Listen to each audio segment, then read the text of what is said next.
This is the front room of 78 Derngate. It just looks fantastic, doesn't it? And it's dark and it's mysterious, which kind of lends itself to the subject of our last film tonight. It's about a chap called Alan Moore, who's a comic book legend. He's written stories for Batman and Superman, and his work's been turned into Hollywood movies. He's transformed the American comic book industry. But he takes his inspiration from his hometown, which is right here in Northampton. Blimey! Superman, wait! Yeah, giddy up, yeah! You haven't begun! They're heading for Earth! Then we may all find ourselves on the losing side! Yeah! Just get in the coach. Well, right here would have been the doorstep of 17 St Andrews Road, where I grew up.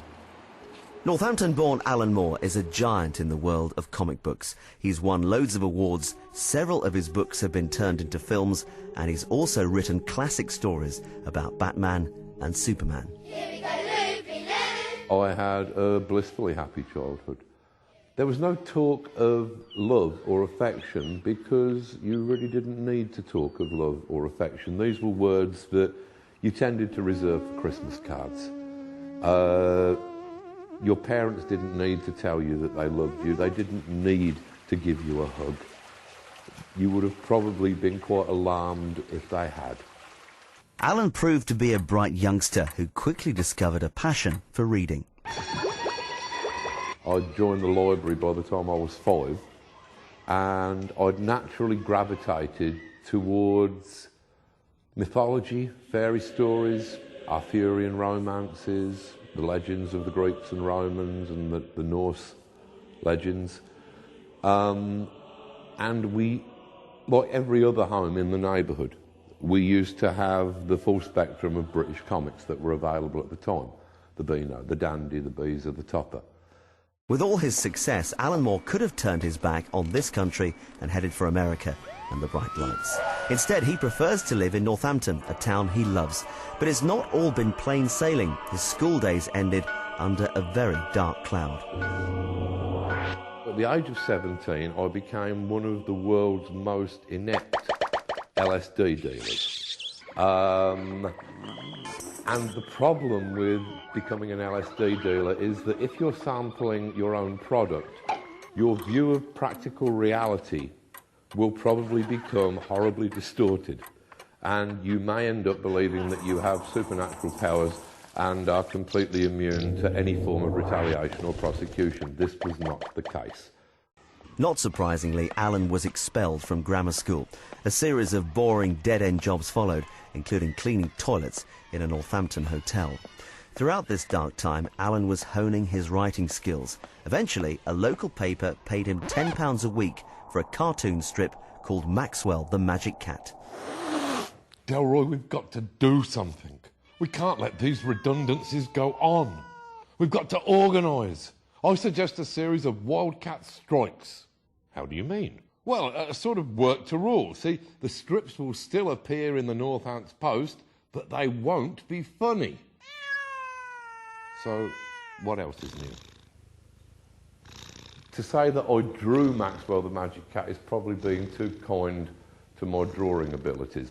I realised that I was nowhere near good enough or fast enough to actually succeed professionally as a cartoonist. So Alan decided to concentrate solely on writing and was soon selling stories to a number of British sci-fi comics. After winning several awards, America sat up and took note. Working for the legendary DC Comics, Alan transformed classics such as Batman and Superman.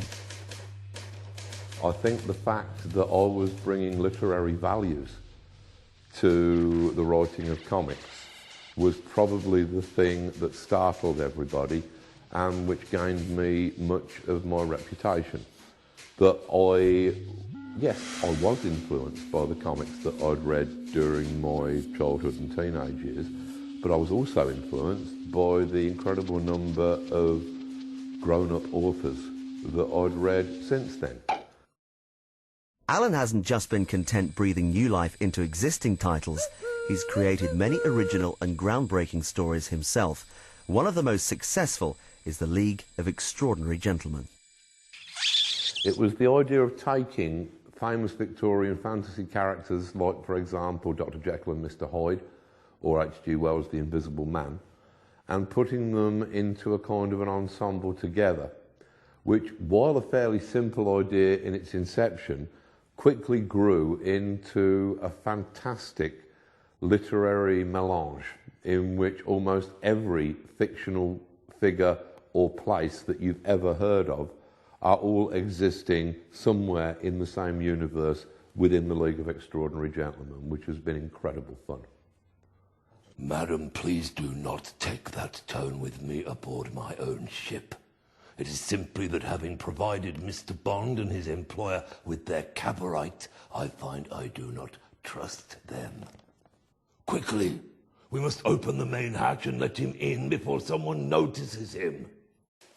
Although Alan doesn't illustrate his books, he has a very clear idea what the pictures should look like. So in addition to writing the story, Alan makes extremely detailed direction notes for the illustrator to follow. Page 18, panel 1. Now a 4-panel page. In this first panel we see Mina, full figure to the right of the panel, as she throws the bucket or can of whitewash in a great white arc towards the left of the panel, where we see it splash against some sort of invisible barrier in the air. No dialogue. I'd have to say that you can get ideas from anything. As long as you understand all of the components that a story needs, then any one of those components can generate a story. You could perhaps come up with a clever sounding title. That alone is enough to grow a story from. Another big success was a book called From Hell, which is about the infamous serial killer Jack the Ripper. Alan set out to tell a familiar story in a completely new way. For one thing, I wanted to concentrate upon the victims, who are real women whose lives are almost completely overlooked in any portrayal of the crimes. They are simply there as Ripper fodder. I wanted to talk about their lives. Most especially, I wanted to talk about the society that they lived in.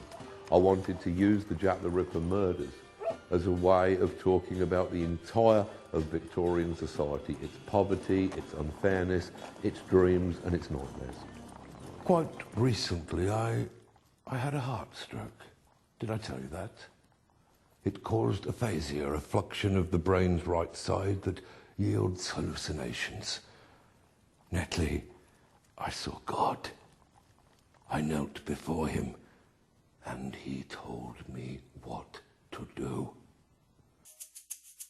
For more than 30 years, Alan Moore has arguably been the most original and creative voice in the comic book industry.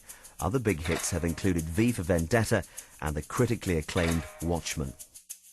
My approach to writing is never give the audience what they want, because the audience don't know what they want.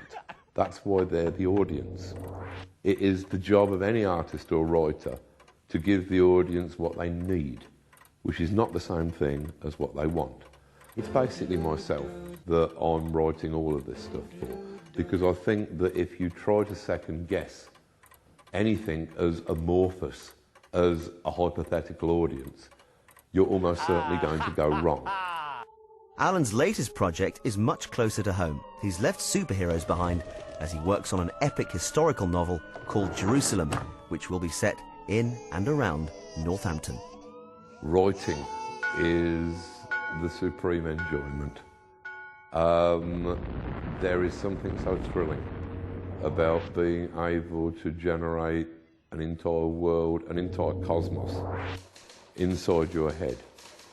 I could carry on working for another 50 years. I will be 104 by then, but I could easily carry on working for another 50 years without ever running out of ideas.